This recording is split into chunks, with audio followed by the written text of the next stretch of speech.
Hello everyone, welcome to all about life.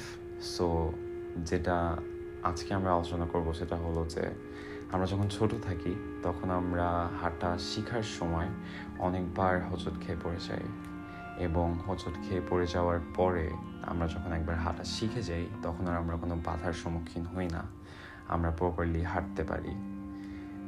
So আমরা অনেক বাধার সম্মুখীন হয়ে হাঁটা শিখি এবং পারফেক্টলি হাঁটতে পারি।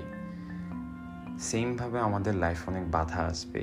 বাধাগুলোকে যখন আমরা পার করে চলে যাব তখন আমরা লাইফটাকে আরও সুন্দরভাবে লিড করতে পারবো। সো এটাই আমাদেরকে যত বাধাই আসুক, যত বিপত্তি আসুক, এগুলোকে ভয় পাওয়া যাবে না, এগুলোকে ফেস করতে হবে এবং লাইফে সাকসেস নিয়ে আসতে হবে।